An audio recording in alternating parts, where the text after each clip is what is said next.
Hi, it's Julie Johnson. Good to be back with you again this morning. Yesterday we were looking at how, as adults, we can manage our difficult emotions.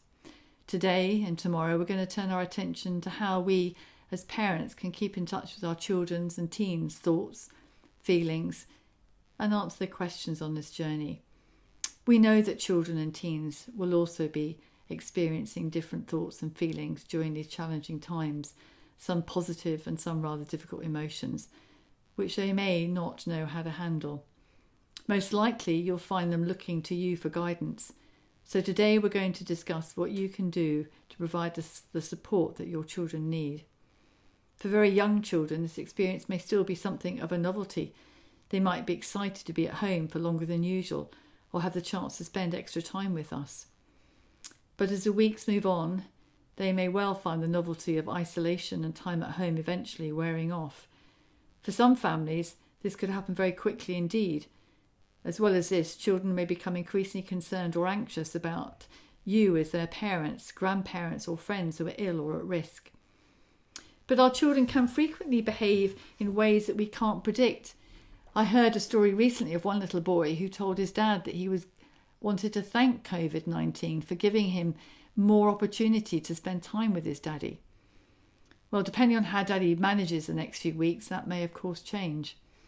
Sensitive, reflective children may be feeling acutely aware of the increased risk to elderly grandparents or vulnerable friends. If they have access to a phone of their own, they may even receive daily news bulletins that may shock and frighten them, lead them to thinking about disaster scenarios. Will the NHS cope? Will things get worse? What will happen if millions of people catch the virus? However, not all children will respond in this way. Talking recently to a very pragmatic 11-year-old who informed me that viruses are part of our world.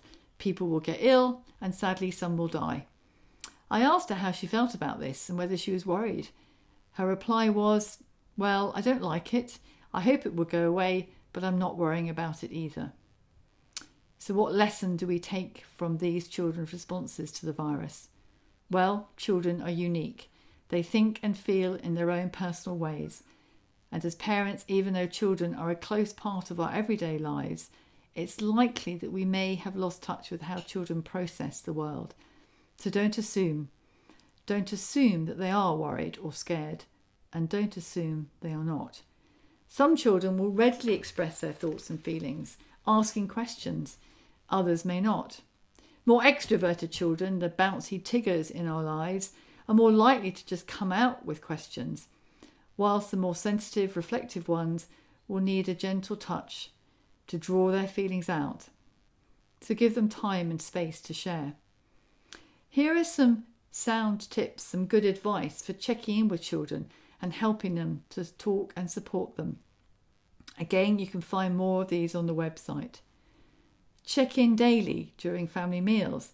I'm sure many of us know all too well the pain of asking how was your day, only to hear that it was fine or okay.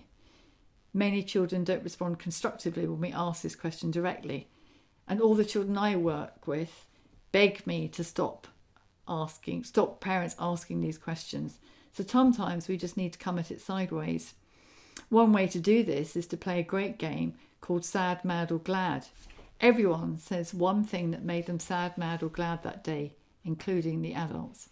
Some families have a rule that everyone has to ask each other a question about the sad, mad or glad events, so they can draw out more detail from the speaker.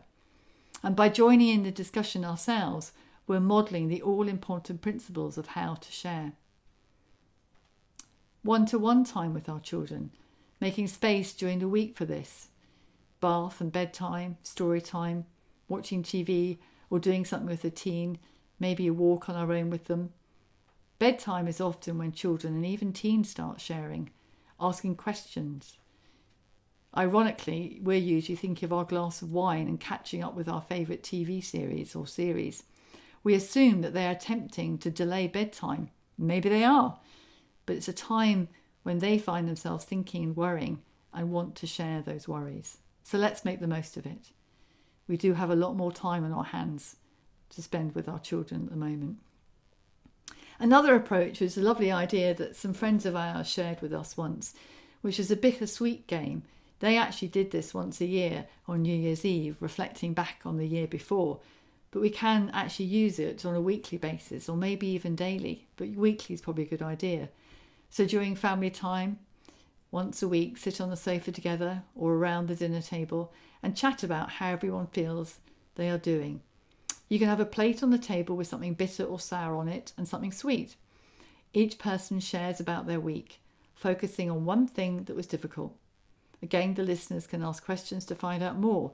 And at the end, the speaker, or maybe the whole family together, eats a bite of the bitter food. You then repeat the process, this time talking about something from the week that was positive.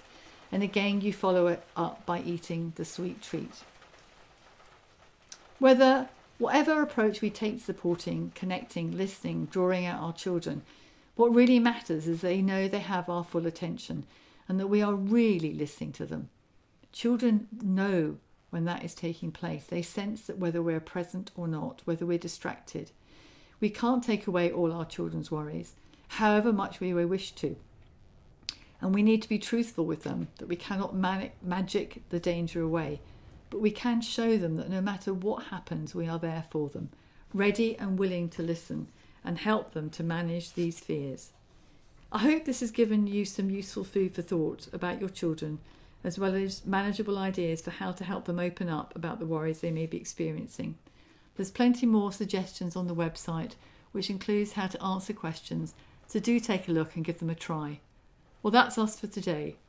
Tomorrow we're building on this, looking at how to talk with children about what feelings actually are and why we need them and how to manage them. Stay well and see you tomorrow.